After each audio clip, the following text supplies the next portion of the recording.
founder of the Hume Johnson Consulting LLC. Theme: owning your value, building your brand, and leading with purpose. Yeah. So welcome. Thank you so much. It is so great to be on your show. I'm so happy to have you. So I see that you started in broadcast journalism to political speech writing and to guiding leaders, mid-career professionals through identity breakthroughs.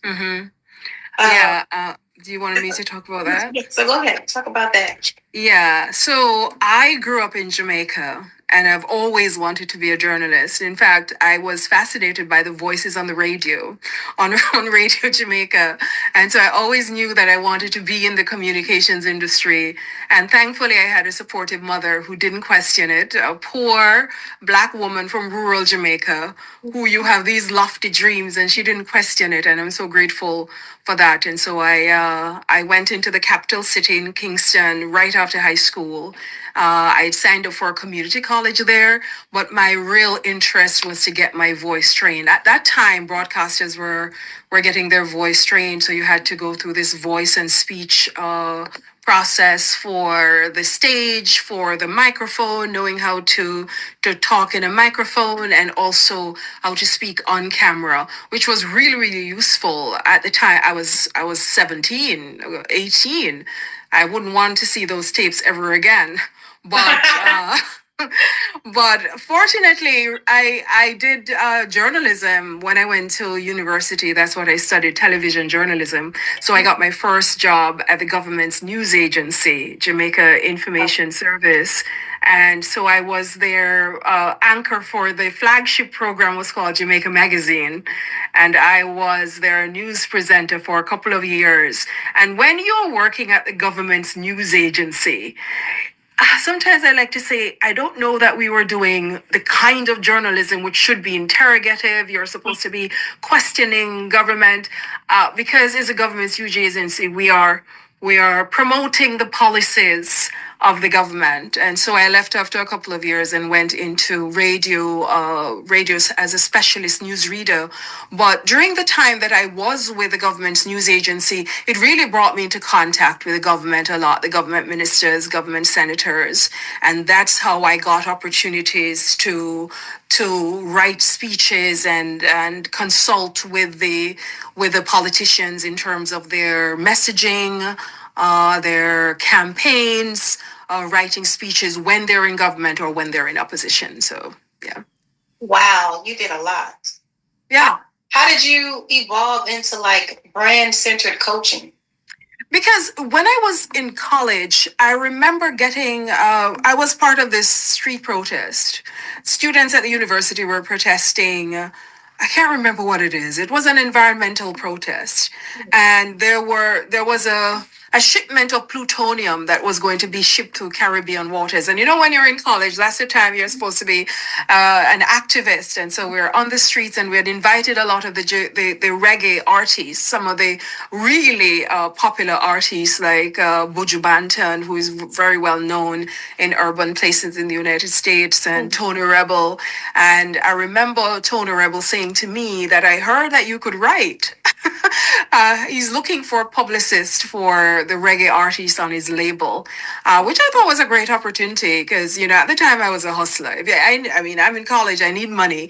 And so I agreed to take on that job, even though I was still learning how to write messages or how to build the brands of people. But later on, I realized that I didn't think I needed a brand. They did. I thought you had records to sell and you're a politician over here. You want votes. Therefore, I will help to build your brand to get your message out. But I didn't think that I needed it because I thought that personal branding was about public figures and celebrities at that time.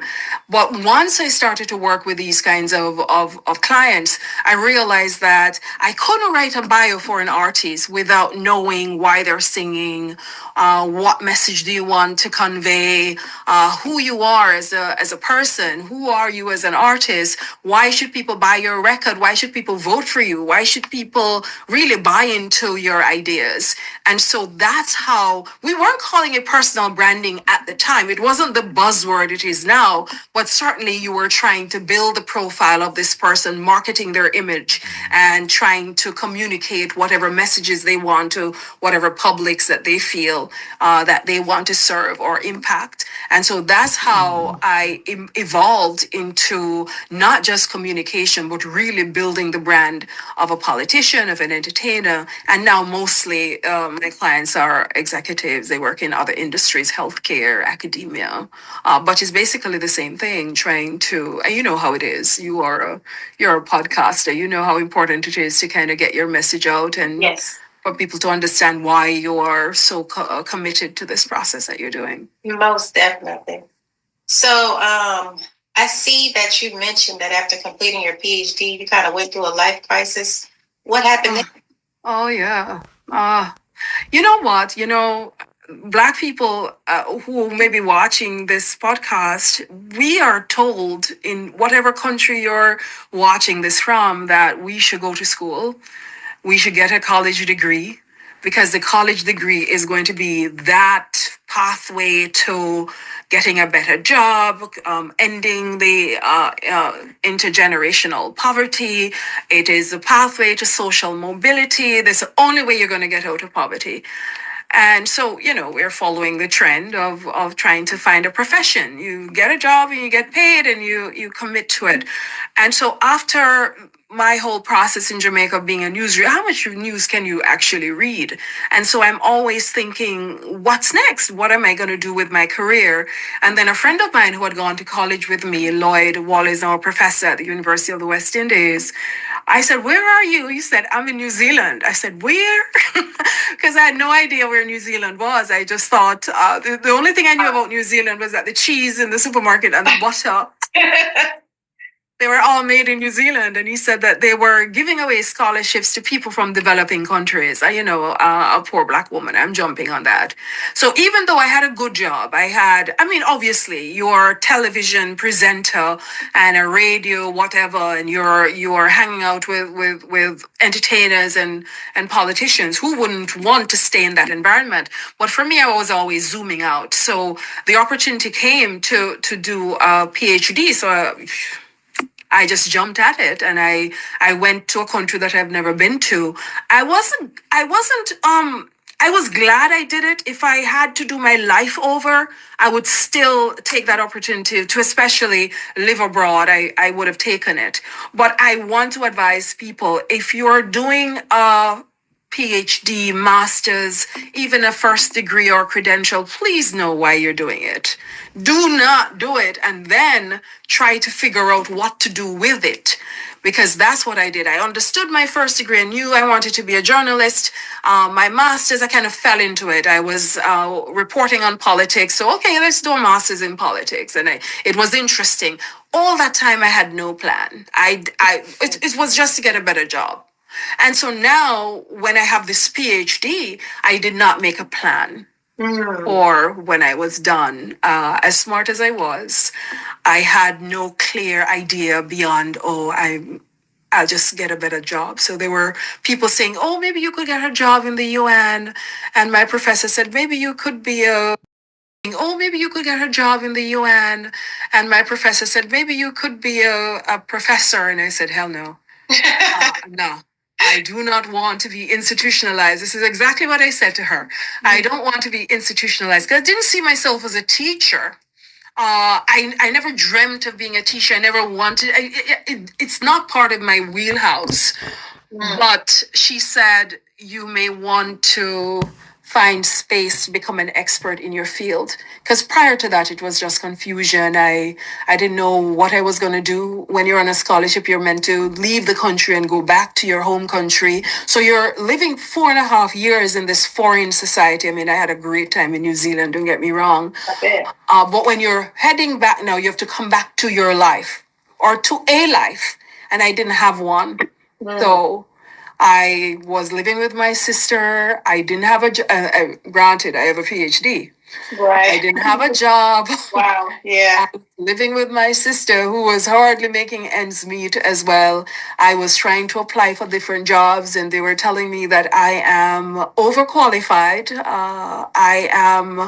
They can't pay me. I think you can pay me. You may not be able to pay me at my value. But I felt estranged from my profession, from my culture. The culture shock was not New Zealand, it was going home to Jamaica. And I think it was because my focus was on getting a degree, a highest level degree. And I thought that would have just paved the way for me. But that's the wrong thing. It's great to have something that says you're qualified in something, but it really only indicates that you've undergone a period of study. That's it. If you are not communicating what this PhD means, what this master's mean, what this degree means, what skill do I have, what problem can I solve with it, then you're wasting time. And to me, you know, a degree is great, but if you're going to waste resources doing it and you don't have a plan, then Right. that's not a good approach. That makes a whole lot of sense.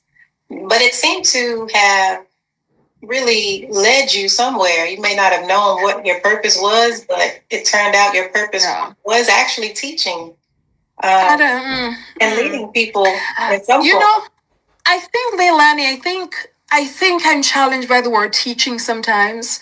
And maybe because I teach undergraduates, and I can tell you that the undergraduates of this generation, a lot of them are there because their parents want to be there. Yeah. So I see myself as a coach. I coach them because that's my model, and I coach according to the industry demands. What is the environment like right now? It doesn't mean I don't teach principle, because I think if you're in a vocation, you have to know the role of the vocation in the society. So if you want to be a journalist or a podcast, a content creator, whatever, spokesperson for an organization, then what is the what is the role of your vocation in the wider society? So I teach that, but I also prefer to teach skill. So if I teach a lesson, say I'm teaching, last week we were talking about the backlash against DEI. And in my communication in organizations class, and we're looking at different organizations, the regular ones, the ones who have pulled back from this, and I'm asking them to look at gender. So we're looking at race, religious discrimination, a whole range of issues within organizations. And so after having done that, my thing next week is a personal branding workshop, because I end the semester with a job interview simulation. So students are put to the ringer. I mean, it's scary, but I invite industry professionals to come in, and I have them interview the students, and we simulate a real interview. Why do you want the job? What value can you offer to an employer? Stuff like that. So that whatever you're learning in class, you should be able to tell me, not just regurgitate a definition, but you're supposed to be able to tell me, okay, I learned communication planning. I know how to analyze a problem. I can use communication to solve this key challenge for this particular organization. This is why I'm writing this media release. This is the problem we're trying to solve with this issue. These are some of the concerns about DEI right now. These are the communication tactics that we can use to resolve that problem. To me, this student who is going in front of an employer, this person is not just saying I have a degree. Right. Or I have experience working here or there. They're able to tangibly say, this is a problem, this is a solution, these are the skills that I can bring to this issue, this is where I've done it, and this is the result that you would get if you were to employ this particular strategy. That's how I teach, because I know from experience that the way that we have been doing education doesn't work. No, it doesn't. More hands-on. You have some great advice, and I'm sure you are a great coach. Thank you so much. Especially since you have 25 years of experience. But I gotta ask, right? How did you gain all this confidence and self-worth throughout the process? Because you were dealing with politicians and things like that, and that can be kind of rough in the. Oh yes. Oh yes, politicians are uber confident. Yes. And I think I often tell my students that when you're working with a confident client, and you had this wonderful lady on recently who was talking about public relations. I wish I could have her in my class. I have to get her details from you. And she was talking about what it takes to work with artists, and I resonated with it because of my experience working with really confident politicians. For me, I had to learn that I'm not the secretary. I think politicians who work with communication practitioners, many times they view us as the scribe. They make the decision and we're there to put it in the media or make them look good. Whereas the way I've evolved in my own relationship with them and how I'm teaching my communication students is you are a counselor. You are seeing what the issues are. You are looking at the blind spots that they don't see. You are looking at the fallout of their strategy, which we're seeing played out right now in the United States.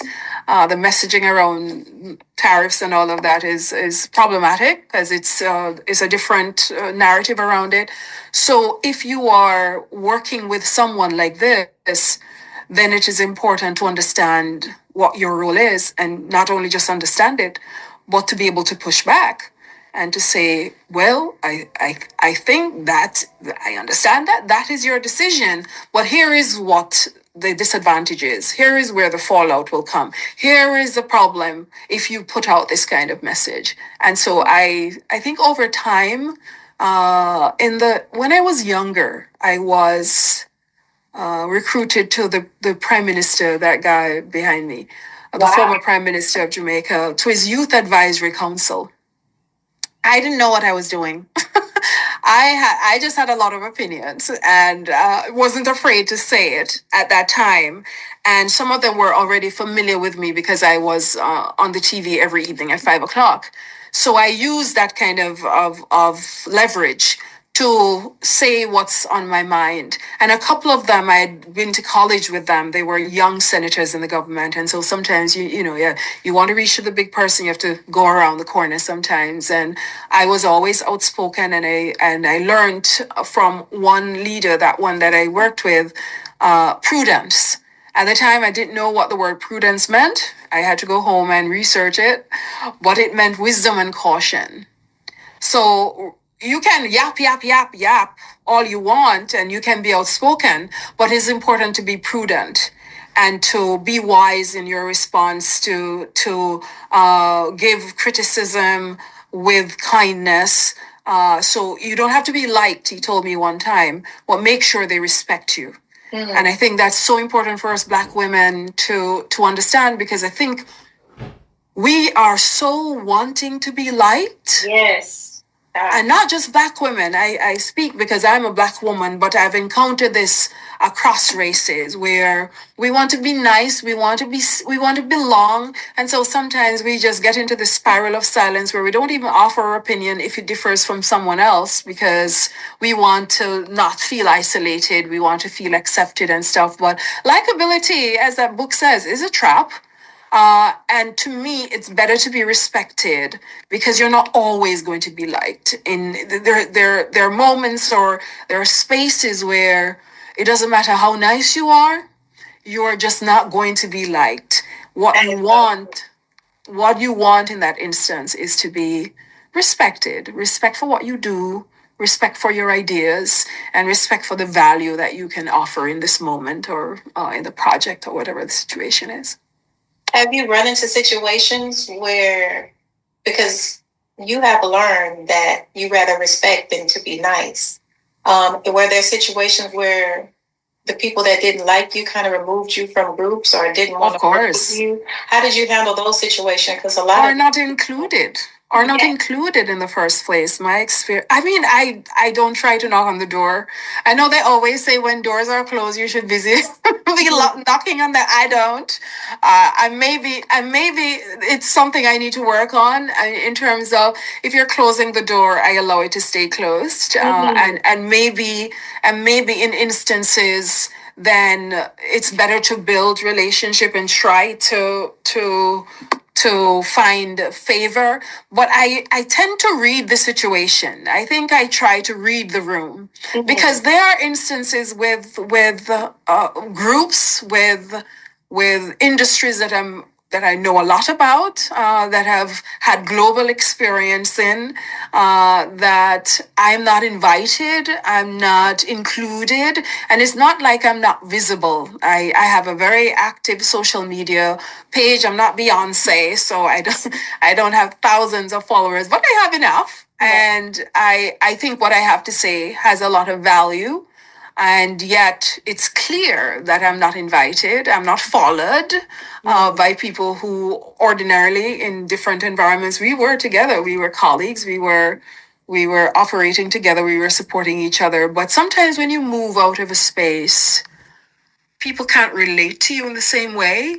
You become a PhD, you become a professor, doctor, or people are recognizing you in certain quarters that people who you left behind, and I wouldn't say behind, that what you separated in some way.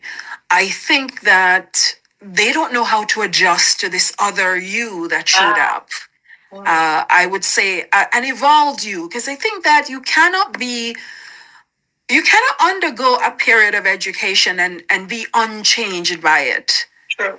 I don't understand how they would want you to be educated and then stay the same. And I believe that we should lift people up, not to meet them where they are. In communication, I know how to communicate with various groups of people, because if I'm having a conversation with an 8-year-old child on this Zoom, I would use a different language, a different style, so I know how to communicate to different groups. What I don't think we should do when we're educated is to somehow try to be liked, to be accepted, that you are trying to stay where you were 5 years ago. You can't. What's the point in that? You're supposed to model and be an example to other people who want to achieve more, who are not complacent, who see more for their lives. So yes, that's a long answer, but the short answer is that yeah, that was a great answer actually. I've been excluded quite a bit. So, what are some of the things that you've seen? Some of the biggest mistakes you've seen professionals make when building their personal brand? To start on social media. Take away TikTok. Some of my students were crying, real tears when TikTok went away for a weekend. But say we go back to a period when there is no social media. What would your brand be? Social media is like any other communicative tool. It's a platform. It's a tool to convey your brand. When you've already discovered what your brand is, and it doesn't matter what industry, if you're an entrepreneur, a doctor, lawyer, academic, politician, it doesn't matter what industry, everybody has a personal brand, whether you're working on it or not, whether you believe in personal branding or not, whether you built a brand or not, you have a personal brand because your brand is you.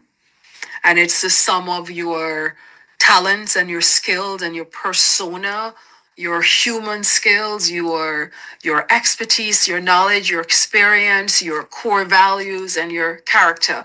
And then we have the perception of other people, because our brand also live in the minds of other people. And sometimes what we think about ourselves is at odds with what other people think about us, especially potential employers or people customers, clients, people who you want to achieve some advantage from.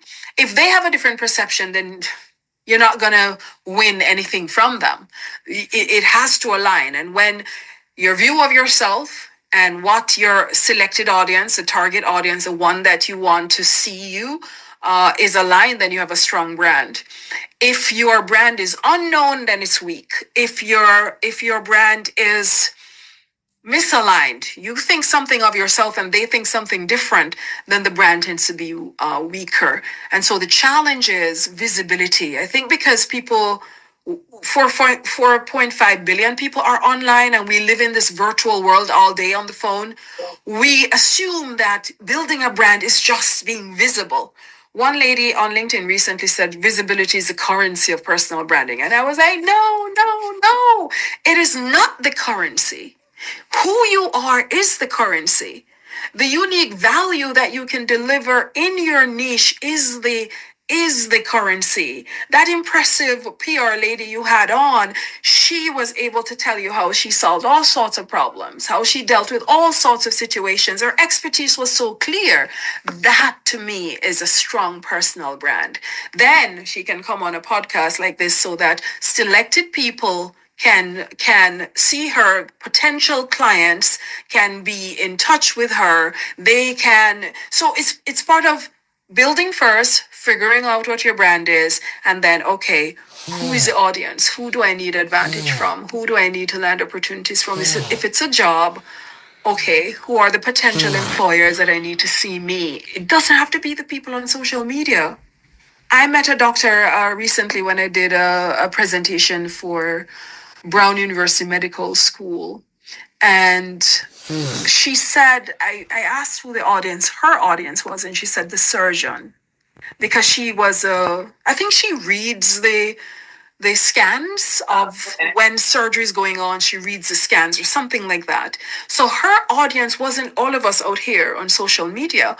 Her audience was the surgeon in the room because she needed to interpret this thing for him or her and make sure that they're understanding exactly what she's about. And that's what I want people to understand, that the biggest mistake that you're making is to think that your brand is your social media. That's like putting on the roof of a house first. It looks pretty, but that's not the foundation of your brand. When you look at the pillars of a house, the foundation is your character, your expertise, your capabilities, your values. Your core values, things like that. And if you were to, let me try to find my little microphone here. If you focus on that, your capability, your character, then you're building credibility. That's the beginning of it. You're building credibility at the top there. And then once you've built credibility based on who you are and your capabilities, then you can look at collaboration, communication, and visibility. You can't start at visibility because you're visible, but you have a lot of followers, but we don't get a real sense of what you can deliver. So you're basically saying your work that you do on yourself before you even get out there and start promoting it, or are you doing networking as you're building yourself one-on-one, excuse me, like going to in-person places versus just being all over social media, more direct one-on-one? Yeah, I'm not saying that you shouldn't be on social media. And I think I don't want people to get me wrong. I'm not saying, because if you're invisible, if you're not known, if you don't raise your hand in a meeting, nobody knows that you have expertise. Expertise is not just what you know, it's what you share. But you have to determine where the audience is. Is your audience on social media? Or is your audience down the road in a church? Is your audience at the community meeting that you want to connect? Are they your audience? When you're on social media, you're most of the time you probably know this, Leilani. When you're on social media, most of the time you're talking to your secondary publics. When you're talking to your main primary publics, it's when you're writing an email and you're connecting directly with a potential client, with a colleague, with somebody that you want to collaborate with. Most of those conversations. Sometimes you will get those kinds of connections on social media because that's the nature of it. But real relationship building is offline.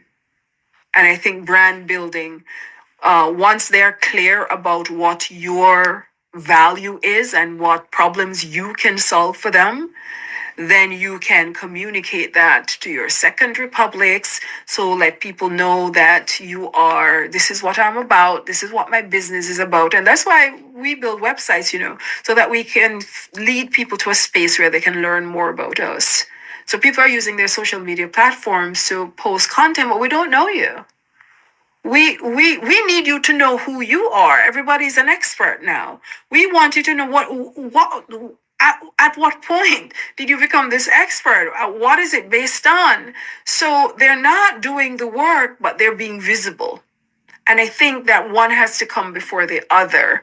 Even while you show up, you still need to be doing the work behind the scenes on who you are, the value you can offer, the skills that you have, what problems those skills can solve. Your degree alone and your years of experience is a worse answer to say why do you want this job, and you tell how many years of experience you have. That only tells you the length of time that you've been doing it. It doesn't really tell us whether you can actually do the job. That's true. That was a great tip. Great information. So as a professor and a consulting coach, how do you balance your life and juggling both things? There's no balance, my darling. No balance. Oh gosh. I would love to say that there is equilibrium, but there is not. There is not. And I am being more intentional though. And I people who work hard and people understand that they have to put in the hard yards to get to the next level, they may also appreciate that if we don't have health, if we don't focus on well-being, then we can't achieve. Once you're ill, that's it. That's the only focus. So I try to put my health first. These days, I used to go really hard. I still wake up very early, 3:30, can't go back to sleep. It's a problem. I will tell you. I'm not recommending it to people. I'm just saying that's where my body clock is, because when I come home from my daytime job, I have to look at my client emails. I may want to work on a blog article. I may want to do some videos. There are always things to do in your business, as you well know. So to have a full-time job, there is value in having that job, because when you're starting, I'm not starting as an entrepreneur, but as a business coach I work with would say, maybe you should talk to her too. She would say, I'm a part-time entrepreneur, and there's no such thing. There's no such thing. Really? No, it's not. Such thing. But for me, I think that people who understand hard work knows that you don't have a choice, you have to do it. But these days I'm trying to make sure that I am looking after my well-being first. And I put days in. I said, okay, this morning I had a couple things to do. And I said, okay, I'm going to block off 2 hours. I actually left the phone in another room. I'm trying to break up with my phone a little bit. So I left it in another room and I got whatever I was going to do. 2 things, I got it done. And I think that's how I have to do it. Otherwise it wouldn't work. And as an academic, we only teach 3 days for the week. Oh, that's good. So it's perfect. That helps a lot. Yeah. So you mentioned being a Black immigrant woman in America. Yeah. What mindset or support system helps you keep showing up boldly? I think the people from Jamaica will tell you. I don't know if you've met any Jamaicans, but Jamaicans, we're collectively a confident people. And we have what to stand on. When Jamaicans enter the room, we're not apologizing for our presence. Really? We don't have this primitive innocence. We do not believe that we're better than you, but we certainly do not think that you are better than us. Wow. And so every room that we enter, we already occupy space. And I'm so grateful that I grew up in Jamaica with this grit. And I think every time I encounter African Americans, I understand and I come in with sympathy, because the circumstance is different. The environment of your growing up is different. Right. Whereas when we are in the Caribbean, even though we are descendants of slaves, we fought for, against slavery in the same way you guys did here, but we have a 95% Black majority population. Oh, that's, yeah. So when you are in that space, yes, there's colorism. Everywhere where Black people exist, there is colorism. Right. Because of the descendants of the so-called planter classes and interracial relations, and you have migration, so you have uh, a variety of cultures in Jamaica, or Mata is out of many one people. But I think the Black majority of Jamaicans have done so well in sport, in music. Marcus Garvey is our first national hero. Why am I thinking keep falling out? Marcus Garvey is our first national hero, which is a familiar figure in the civil rights movement in the United States. And so when you come out of a culture like this, then you have every reason to be confident. Mm. And if people are not confident, is because of their personal, family, individual circumstances. But Right. collectively, I think we got a lot. Jamaica can be a poor society with high crime and stuff like that. It's a poor economy. It's not an economy like the United States. But I think material deprivation gives us a lot of grit as well. I personally wasn't always confident because of personal issues, but I grew up and was fortunate early on to be around confident people, uh, reggae entertainers who are larger than life, and politicians who they don't think they can do any wrong. So when you are in that kind of environment and you have to lift your game in order to be able to relate to them, and even as a woman, I think once I came into this culture, and I come in straight from Jamaica. Remember, I came in. I went to New Zealand. I was applying for jobs in the United States for years prior to that. Nobody answered me, not even one response. And I think because I wasn't educated here. But as soon as I finished a PhD in New Zealand, which I imagine is because it's an industrialized, buoyant economy, a white majority place, then suddenly I was getting responses. So when I was teaching in Australia and I decided to move back to the Northern Hemisphere, the responses from employers were a little bit more welcoming. So I came into this country feeling a little bit strange because I didn't know the society as well. We used to visit just to buy stuff and bring back home, spend all we have and bring it back to Jamaica. But when I came here to live, I'd already been fully formed as a professional, as a woman with global experience. I understood what my value was, and at the time I remember I was working on it. I was trying to figure this thing out. Who am I? What can I deliver? I'm so skilled. Surely there must be some common thread. There must be a place that I can land. And so when my professor said, maybe you should take the space in academia to become an expert in your field. I don't know if she even remembers saying that, because that was the thing that clicked for me. You need space and an opportunity to become an expert in your field. And when I look back at it, I realized that she didn't assume I was an expert. Just because I had a PhD, it wasn't an assumption. She said, I said, what do you mean? And she said, well, you need to write papers. You need to write books. That's what they do in academia. You need to contribute to knowledge. That's why you have a PhD, to add to knowledge. So you need the space to write these papers, to teach, to do all the things that will allow you to build expertise. I thought it was the greatest advice I ever got.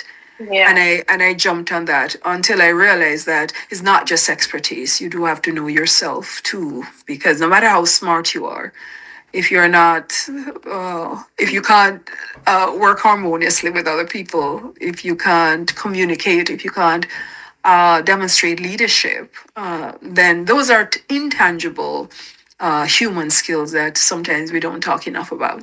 Right. So do you think people can be born leaders, or they would really need to get leadership training and They communicate? have to be leadership training. I mean, everybody's a leader in my view because everybody has agency. Everybody can take charge of their own life. Everybody can take responsibility at any point, no matter what the challenge is.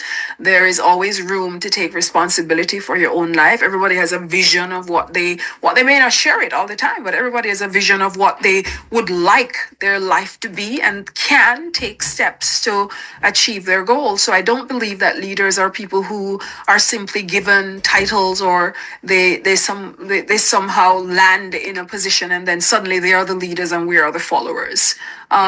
So in my client work, in my coaching work, what I train people is everybody has leadership potential.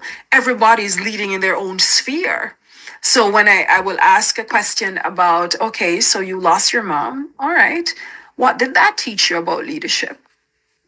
And then people open up. It's so amazing. That's when they realize that they're already leading. If you say that you want to be an accountant or a financial analyst, what do your family members come to you for? And if they come to you for the budget, or they know that you can stretch $1, why is that not a part of the conversation that you're having when you go to a job?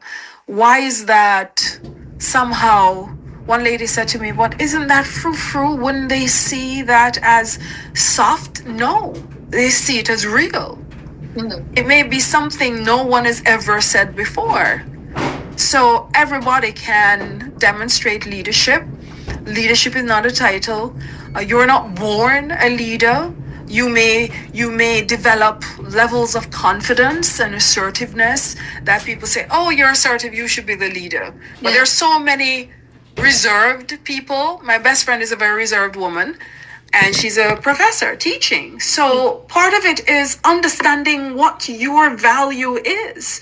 You don't have to be the loudest in the room. You don't have to be the one in charge, because you're already in charge of your space. You can be a leader in your niche. You can be a leader in the podcast space. You are a leader in the podcast space. I hope you know that you're doing great work, and I love the conversations that you have with the women. Yeah. You are the first person to tell me before interviewing them that they actually watch the shows. Now, they may have, but nobody has actually told you actually watched them. I did. Two and a half episodes. Two and a half. And then have information about them, details of the people that I interviewed. So that's pretty cool. So thank you for checking out the show. Of course, absolutely. I do my research. So tell me about your Own Your Value Masterclass. Who is it for, and what transformation do you hope to create with it? Thank you so much for asking. When I really started with personal branding, I really wanted to intervene in the conversation on personal branding, because I noted that everybody was talking about building a digital presence, and that advice is so rooted. It's like talking into the deep, because there's so much confusion about what personal branding is and why it actually matters. And so I wanted to create an online course, because I've been doing so much face-to-face coaching for so long. I needed something which was self-paced, and I really wanted to work with mid-career professionals, because these are the folks I would encounter in my coaching practice. They already have their degrees or their masters. Some of them have PhDs. Some of them are highly accomplished. One of my clients is a former diplomat. I have a lot of politicians, people working at international organizations, very, very smart, accomplished people, but they have a degree, they have all these years of experience, and yet they become as confused as I was, kind of feeling that mid-career rut. There's a moment in our career, maybe 15, 20 years in, 25 years for some people, where they say, "What else can I do?" Yeah. Or I want to pivot. I'm frustrated, I'm not moving up. Or some of them who are already really at the top and they're leaders in their field, they want to move sideways, or they want to change their approach to their job, or they want to be a leader in or a bigger voice in their industry. And so these are the folks that I like to work with, because first of all, they're serious. They're not undergraduate students. They're adults, and when they spend 8, 10, 12 hours at work and still commit to professional development, I have the utmost respect for people like that. And so my work with them is to say, okay, you have all this experience. You went to Harvard, great. What value do you deliver in your field? Or what's your personality like? How do you lead your team? What is your approach? What's your strategy of resolving this conflict that you're having with this employee? And if it's somebody who wants to be more of a trusted voice, more expert, want to be seen as an expert, then we're looking at kind of figuring out, of all this experience that you have and all this knowledge, can we whittle it down to 3 ideas? Because you can't be talking about everything that you know. We want to niche down, what problem can you actually solve? What is the areas of expertise? No more than 3 areas of expertise that you want. And sometimes for them, some of them have gone through, like me, various industries, and they need to find the common thread in that industry. Others are pivoting. And so owning your value means that we come back to the drawing table. We figure out your human skills. We're going to figure out all of your capabilities, and we're going to focus on the ones that are most sellable, the ones that can take you where you want to be. Nothing is lost. We're not leaving the others, but we're showing how what you've done before, how it relates to what you're doing now, so that you don't feel like all of that was wasted. And then we work on communicating that. And not everybody wants to be online. Not everybody has to be online, because it depends on who the audience is. For me, I am a communication practitioner. I began my career as a broadcast journalist. I'm a speaker. I'm going to speak. That's my strength. It's not that because I love TV, but this is what I'm good at. This is what I'm an easier talker than I am a writer. I can write, but I find it easier. I can open the microphone and you can put any mic in front of me, as you can probably tell. Yes. Very confident with it as well. You can probably tell. And so I lean into my strengths. So I get people, you don't have to be doing videos. Nobody's forcing you to go on LinkedIn doing a video or start a YouTube channel. We're saying, who is the audience? Is it maybe teaching a class? Maybe at a local community college.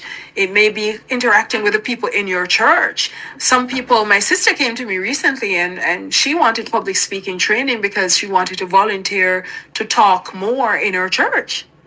So for everybody is going to be different. And so not everybody needs to be online. In fact, I suggest that owning your value means that you figure out here your capabilities, your character, how you use that character to solve everyday problems, and then how can you translate those everyday problems to the organization or the space where you do your professional work. Because our brand is us, and everywhere we go, it shows up. You don't get a brand from the job title that you have. Oh, I'm a professor at the university. That's not my brand. That's a job. That's a title. That's what I do. That's not who I am. So you last thing I'll say, you take your brand to the employer. And when you leave that employer, you would have taken your brand with you. So you're loaning your brand to the employer. So you have to figure out what value have you brought to the employer, because the employer is not doing you a favor by giving you this job and paying you this money every month. You are exchanging your skills and your expertise for compensation and for benefits. So it's an equal arrangement. It's transactional, and you are an equal participant in this transaction. So the own your value class starts with defining what that value is, who you are, your core values, your personality, and how you solve problems with that. Then we get into the more job specific areas. Then we work on communicating your value in job interviews in whatever space you feel like you want to make an impact. That sounds like a great masterclass for people to join. Thank you. And it's my full name. They can go to humejohnson.com, HUMEJOHNSON.com. And you talk so much about the brand. You are the brand. You are the brand. That's why you said or named your book Brand You. Yeah. That makes sense. And I see that you featured it in a lot of MBA programs as well. It's right here. I just did this is the what do you call this copy? The not for resale one. Okay. So I just rebranded. This was the original. I'm still debating which picture was better.